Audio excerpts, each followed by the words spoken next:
masuk acara kan? Ini acara Otan atau si Bolang sih? Bener kok, ini acaranya Otan. Hei, Bolang, temanku. Itu yang di sana kan sobat-sobat Otan para monyet ekor panjang. Apa yang hendak kalian lakukan? Kalian tidak mau nakal kan? Ya ampun, tolong! Jangan kalian sakiti sobat Otan. Walah, tidak ada yang disakiti ternyata. Bolang dan teman-teman hanya membunyikan meriam bambu kok. Hanya suaranya saja. Tidak berbahaya. Suara keras seperti ini memang cukup ampuh mengusir mereka. Dan catat, tanpa sedikit pun menyakiti. Meriam ini di daerah ini disebut baleman. Dengan menggunakan minyak tanah yang dipanaskan di dalam tabung bambu, baleman akan mengeluarkan bunyi dentuman. Bagaimana? Keras kan bunyinya? Semoga monyet-monyet ini pergi menyingkir. Di desa-desa tepian hutan Kabupaten Wonogiri, monyet ekor panjang memang kerap mengganggu kebun dan sawah milik petani. Pantas saja warga desa jadi kesal. Yeay, hebat kalian Bolang.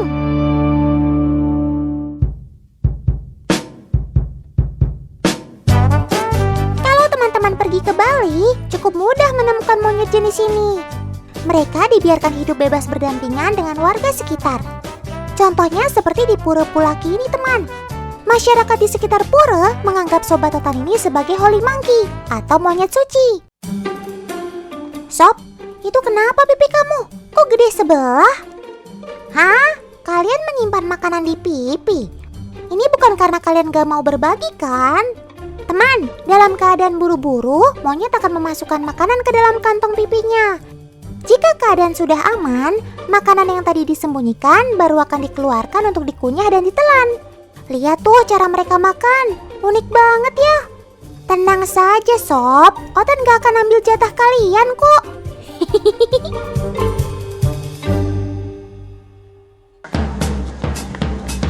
Loh, jangan ganggu turis-turis itu.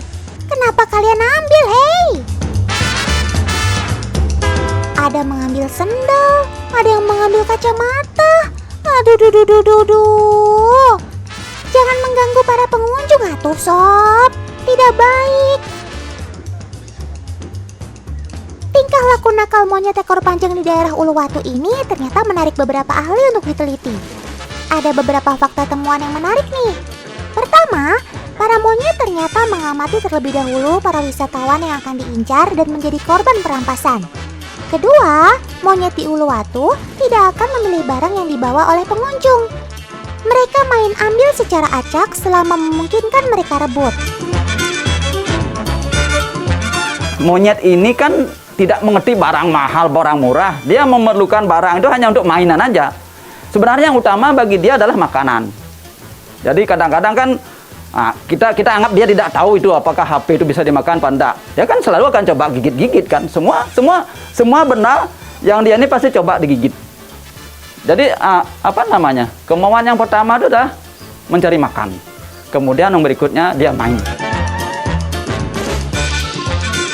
Untuk mengatasi ulah nakal para monyet ini, terkadang para pawang monyet yang berada di lokasi wisata ini harus menukarnya dengan makanan untuk mendapatkan kembali barang bawaan para turis.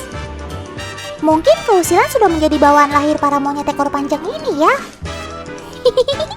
Dan kalau lagi bahas keusilan monyet, Otan langsung teringat sama sobat Otan si Kipli deh. Kalau penonton setia si Otan pasti udah kenal sama si Kipli. Kalian kangen gak sama tingkah lucu si Kipli? Penonton baru si Otan pasti penasaran tuh sama si Kipli. Nih, Otan kasih lihat tayangannya deh.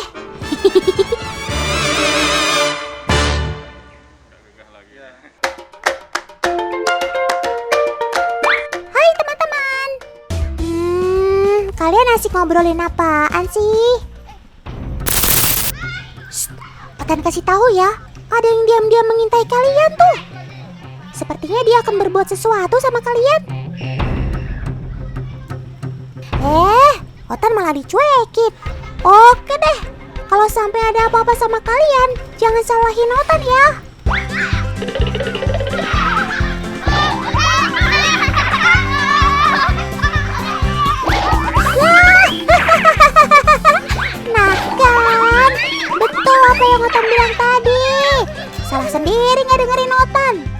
jadi lari kocar-kacir kan? Tenang, jangan panik teman. Sobat Otan ini gak bermaksud jahat kok. Dia cuma iseng mau ajak kalian main bersama. Maaf loh kalau kalian jadi kaget begini. Jadi ini penyebabnya. Rupanya kalian juga usil dengan saudara Otan ini. Lagi asik santai di pohon malah digangguin.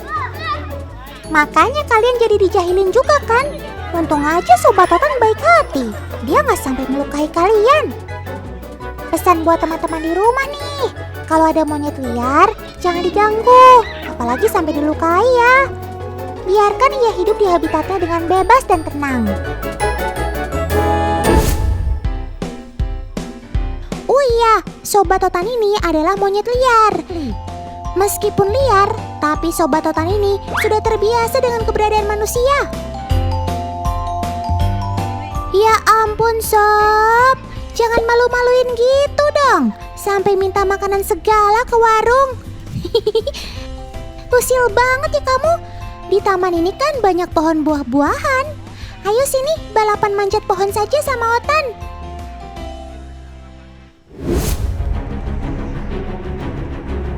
Sob, lagi ngeliatin apaan? Kok serius bener sih?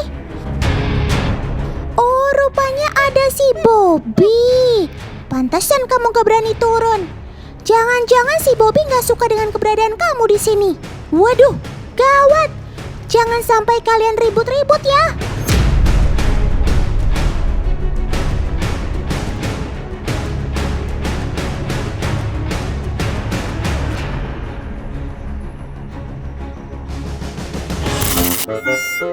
Walah, akur banget.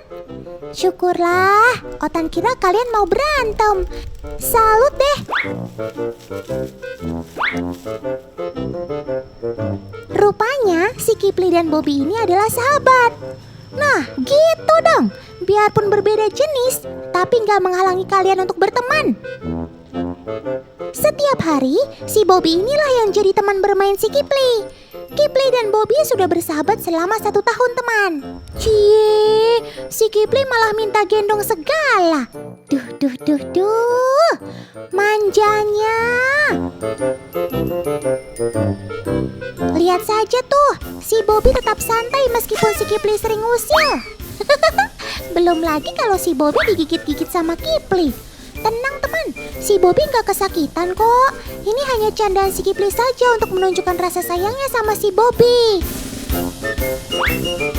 Meskipun si Kipli suka bermain di pohon, tapi ia gak akan berada jauh-jauh dari si Bobby. Duh, so sweet banget sih kalian.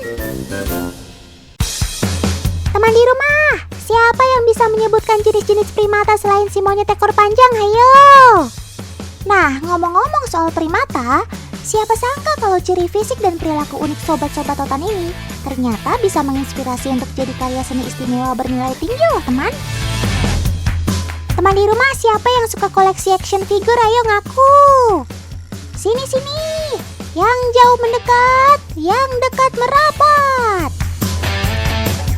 Otan mau pamerin hasil karya anak bangsa yang super keren nih.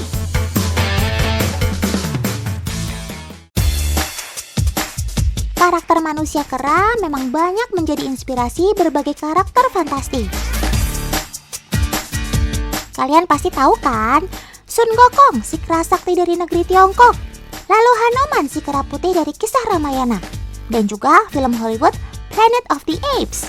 Tokoh-tokoh inilah salah satu contohnya. Nah, sekarang waktunya kenalan sama karya anak bangsa sendiri. Nah, kakak-kakak dari Morphosic Studio inilah para penciptanya.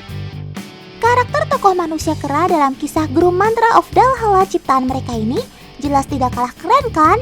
Action figure ini jelas berbeda dengan mainan biasa teman. Dari harganya yang berkisar 4-6 jutaan per buah, Otan yakin kalian juga sepakat deh.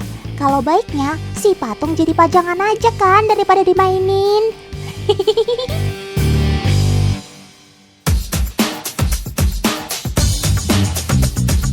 Buat kalian yang bertanya-tanya kok harganya bisa semahal itu? Nih, Otan kasih tahu bocorannya. Dari rembukan konsep aja, timnya sampai membutuhkan berbulan-bulan untuk memikirkan semua-muanya. Mulai dari detail wujudnya, karakter sifatnya, kostum dan atribut senjatanya, hingga peran dari masing-masing tokoh dalam keseluruhan ceritanya. Satu karakter yang mereka ciptakan membutuhkan proses 6 bulan sampai 1 tahun hingga dirilis, teman. Pasti dipikirin supaya keren sampai segitunya. Kermaks kan? Keren maksimal. Buat kalian yang penasaran, yuk kita inti prosesnya. Emang zaman udah berubah ya. Bikin sketsanya udah nggak pakai kertas lagi, teman. Langsung coret-coretnya di komputer. Dalam proses pembuatan sketsa, si artis harus bisa menerjemahkan konsep yang sudah dibuat menjadi bentuk visual 2 dimensi, alias terwujud dalam gambar. Eits, kalian jangan keburu kagum dulu. Sketsa ini nantinya menjadi acuan membuat purwarupa dengan proses sculpting alias seni pahat. Di workshop ini, Calvin dan Kak Wahyu yang berperan penting dalam proses memahatnya. Oh iya, saat membuat purwarupanya, Calvin menggunakan bahan lilin polimer supaya mudah dibentuk dan ditambahkan. Tuh lihat, detail banget kan? Sampai bulu dan tariknya dibikin seperti aslinya. Kalau sudah lihat setengah matangnya aja udah sekeren ini, kebayang kan seserius apa kakak-kakak ini berkarya?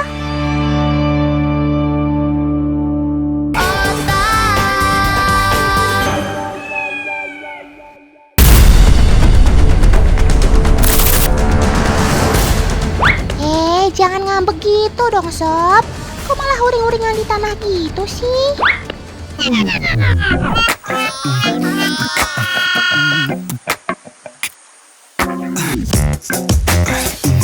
Ya ampun, ternyata si Black kegatelan. Gatel maksototan. Satu kata buat kamu, Sob.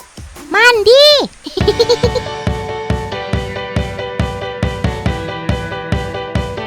Poni merupakan ras terkecil dalam keluarga kuda. Kalau teman-teman perhatikan, selain tubuhnya yang mini, ia juga punya ciri khas yang membedakannya dengan anak kuda. Secara fisik, tubuh poni lebih kekar loh dari kuda biasa. Ia juga memiliki bulu yang lebih tebal, kaki yang pendek tapi terlihat kokoh dengan telinga yang kecil. Poni punya daya tahan tubuh yang lebih baik dari kuda lain. Karena bulunya yang tebal, ia lebih kuat terhadap cuaca dingin. Udah kenyang makan kan, Sob? Sekarang kamu mau diajak Kak Alsa jalan-jalan nih. Jangan mager ya. Tadi teman-teman udah tahu kan seberapa kuat kuda poni? Kalau diajak jalan kayak gini, kita harus benar-benar fokus pegang kendali. Lengah sedikit, bisa-bisa kita yang terseret arus. Penonton sih lihatnya enak ya, bisa ajak jalan-jalan si poni. Tapi Kak Alsa kerempongan tuh kendalin Lemuel. Sabar ya, Kak.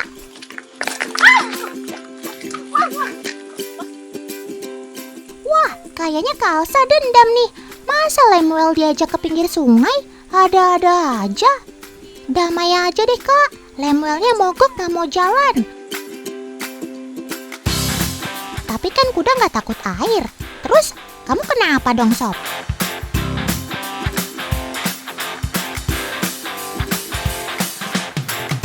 Untung si poni luluh juga mau ikut Kak Alsa ke sungai. Poni memang kuda yang cerdas ya, teman. Karena sadar akan postur badannya yang kecil, ia membaca jalur yang akan dilalui aman untuk dirinya. Nah. Lemuel mulai menghentakkan kakinya tuh. Dengan cara seperti ini, ia akan tahu seberapa dalam air yang akan dilewati. Cakep.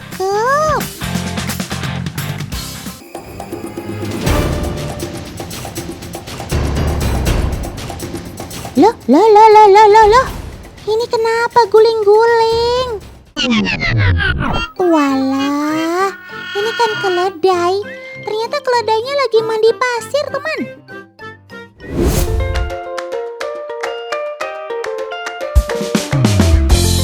Teman, kalian tahu nggak kalau keledai punya perilaku yang mirip kalkun loh? Dimana kalau ada seekor keledai bersuara, maka keledai lain akan ikut menyahut. Nah, Otan jadi pengen bikin eksperimen ah. Kalau kita pancing keledai ini dengan suara dari gawai alias handphone, kira-kira bagaimana ya? Sudah ada Kanggun nih yang bakal bantuin Otan. Oke Kanggun, monggo.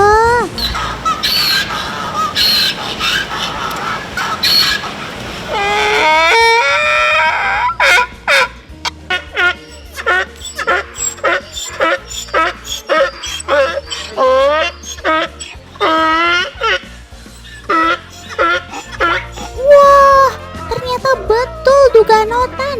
Keledainya pada latah tuh. Persis kayak Kavun. Kocak banget ya. Perilaku menggemaskan sobat Otan ini tak lain tak bukan lantaran bersuara merupakan cara mereka berkomunikasi. Oleh karena itu, sekalipun itu hanya suara dari handphone, namun keledai tetap akan meresponnya seperti ini. Apalagi pendengaran keledai sangat tajam, terlihat dari kupingnya yang super besar seperti ini.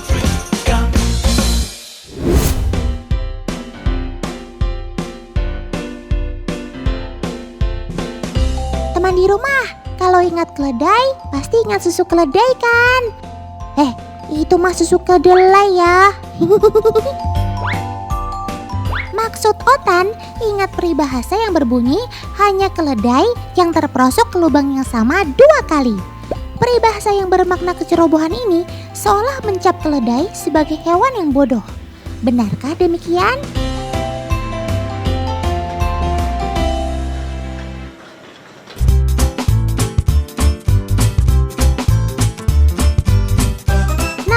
Otan dibantu Kak Anggun bakal mencari tahu jawabannya nih. Caranya adalah dengan membuat lubang tanah yang cukup dalam, kira-kira 1/2 meter. Selanjutnya, Kak Anggun bakal memancing dengan makanan favorit keledai, yakni wortel. Kita lihat, apakah keledainya akan terjatuh ke lubang ini ketika mencoba memakan wortel? Otan jadi ikutan penasaran.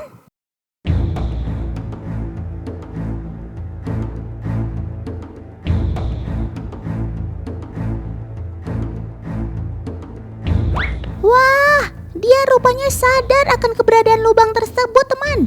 Buktinya, dia tidak langsung memakan wortelnya. Sobat Otan ini justru menjadi waspada dan berhati-hati supaya tidak terperosok ke dalam lubang tersebut. Tuh lihat, keledainya malah berjalan memutar, teman. Wah, cerdik benar kamu, Sob.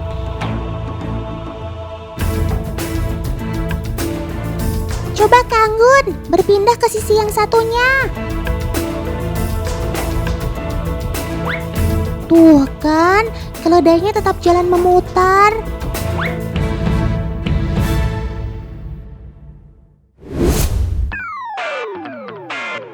Jadi jelas ya sekarang, kalau keledai gak sebodoh yang orang kira kok. Peribahasanya berarti kurang tepat ya. Keledai ternyata pandai kok. Teman di rumah, keledai termasuk familia Equidae. Hewan bernama latin Equus africanus asinus ini masih berkerabat dengan kuda dan zebra. Namun secara fisik, keledai jauh lebih pendek. Tingginya hanya 1,5 meter.